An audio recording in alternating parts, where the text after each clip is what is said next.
Hi guys, it's Heather with Flint Gypsies here. Many of you had asked me about my process for creating my Galaxy page I did in Genesis in my Bible. So I'm going to show you a little bit of that today. I'm going to show you on a journaling card, but the process is the same no matter what you're doing, just on a little bit bigger scale. So as you can see, I've got my Bible laid out here.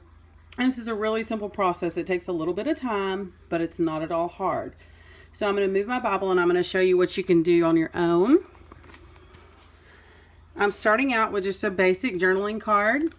I've already gessoed it just to kind of save some time with it drying. If you don't know, gesso is just a primer. You don't have to use it, but if you're using it in a Bible page, distress ink can sometimes kind of leak over or bleed through. So that's why I wanted to use that on that. So what you're going to need for this project is a distress ink dauber. I'm using 6 different colors of distress ink. You can kind of tailor it to what you like, but these are the colors that have worked really well for me. I'm also going to use some white acrylic paint. I'm using Illustrated Faith paint, but just about any white acrylic should work. I'm using my Illustrated Faith journaling pen. I'm using a little brush that you'll see in a minute, and how I applied my gesso was with an old card. This is one of the Illustrated Faith cards, but you basically put it on and scrape across and then let it dry. I'm also going to be using stickers for this process, as well as some water. So you'll see that in just a few minutes. What I'm going to start out doing here though is I wanted to do a word in the middle. So in the middle of my page, I am going to do the word light. This doesn't have to be pretty as far as the letters. You're going to take those letters off in a little bit, so it doesn't really matter what color the letters are that you use, what they look like. You can do them as straight as you want. You can kind of do them topsy-turvy, which is kind of what I'm going to do here.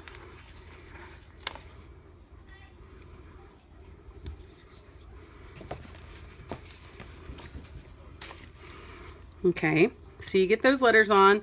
You make sure they're stuck down pretty good on your surface.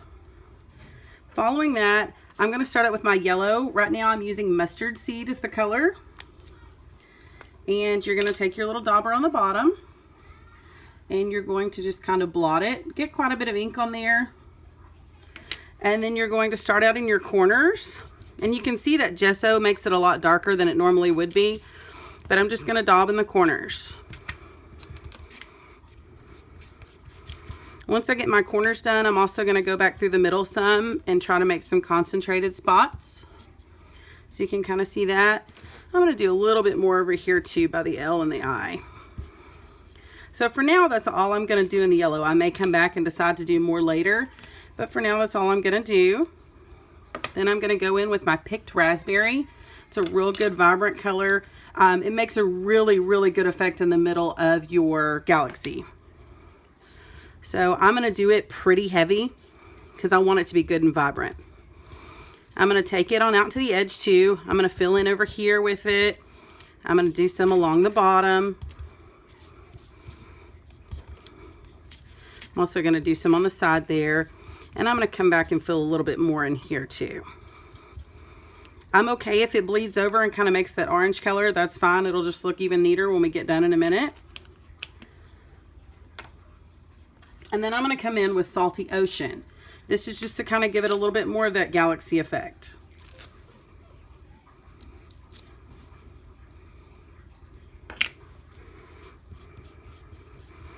And you see how I just kind of blended in there? I'm just going to continue blending that until I'm happy with it. We'll spread it throughout there some. And you want to make sure before you're done with this process, whatever colors you use, that you have covered your area where your letters are really, really well.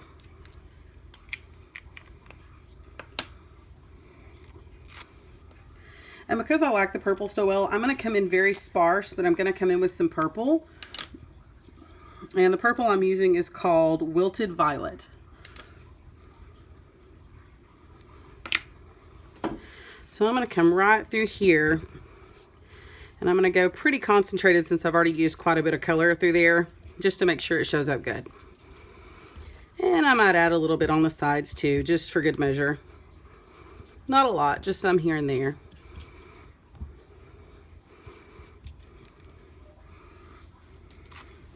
And that's going to be all for my light colors. Now, the next color I'm going to go with is called Chipped Sapphire. that chipped sapphire is really going to start giving us that darker effect that we need.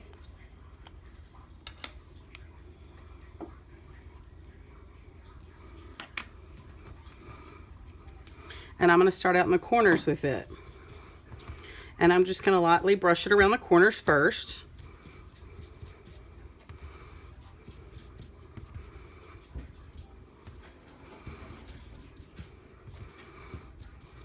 Can you start to see a little bit of that smoky color coming through? This chipped sapphire is great for that. And my ink is still a tiny bit wet underneath there too, but that's only going to help this effect.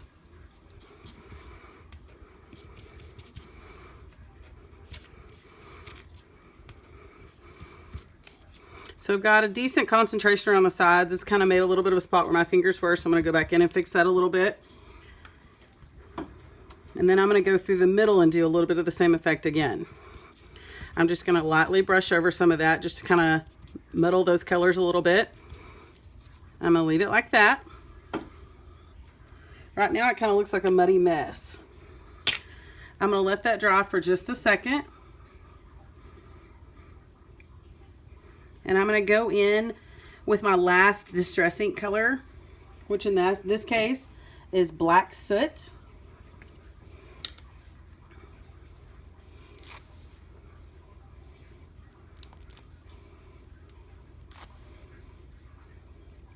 And that should be dry enough now. It may still be a little bit wet, but that's okay. When you apply your Black Soot, try to make sure that you get plenty of ink on there so that it's good and wet.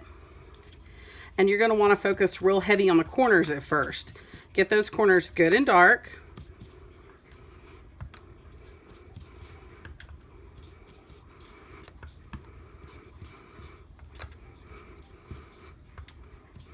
And see how I'm just kind of going over it again. If you're familiar with photography techniques, it's kind of like creating a vignette. Just really want to darken up those corners. Don't worry about getting them too dark because they're going to be on the corner anyways. Then I'm going to come back in and kind of do the same thing around the edges. Not quite as much, but I'm going to still make those edges dark. And again, you're not looking for perfection here. You're just trying to get those edges darkened. I'm going to do a little bit through the middle.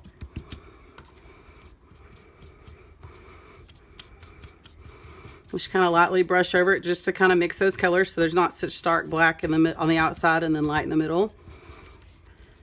So that's kind of what it's going to look like at this stage.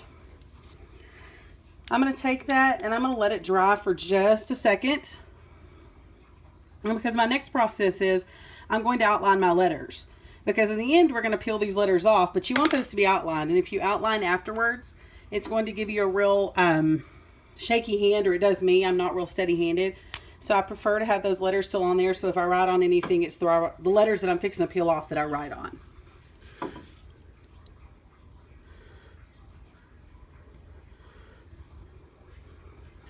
You can use any journaling pen for this, but I have found that for me, the Illustrated Faith pen works the best on top of inks, and that's what I would suggest. I'm writing with the 0.25 tip, and you can do it with a thicker tip as well if you'd like.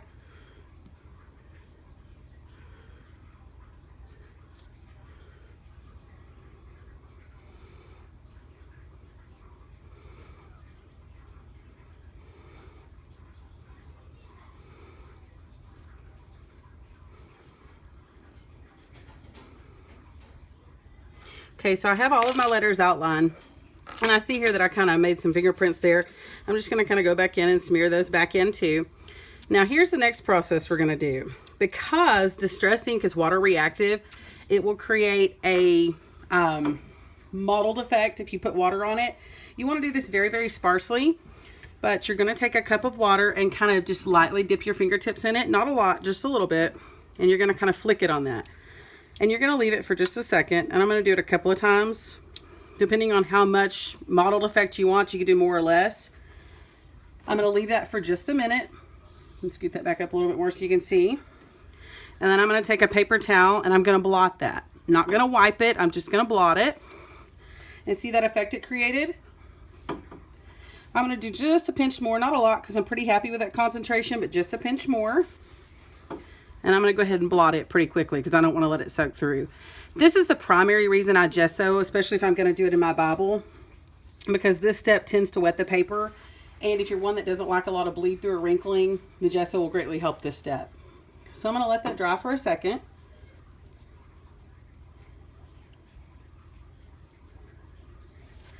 And then your final process is going to be this. You're going to take an acrylic paint, white, and I'm going to put about a little bit bigger than a pea size on there. I might not need that much, but I don't mind a little bit of waste on it. And you're going to take, and I've got like just an old, not old, but a cuticle brush that was never used. So I'm going to use that. You can use an old toothbrush. You can use whatever you want. You're going to dab it in that paint just a little bit and get paint on it.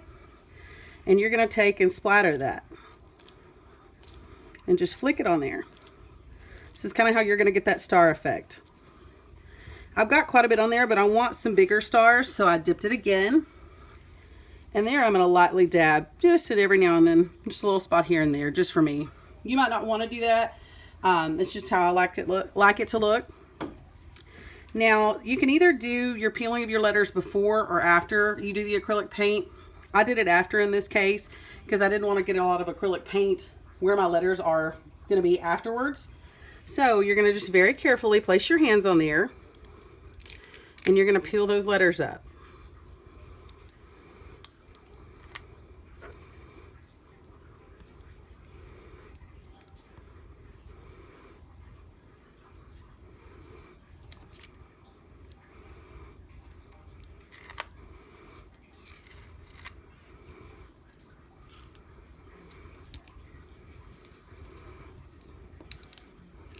They generally will peel up pretty easily. If you have any problems, just work at them a little more. And that's how you create a galaxy effect. Now you can go ahead if you like a thicker lining and go back in and line that again now that you've got your letters off. I'm pretty happy with it like that, so I don't want to change it.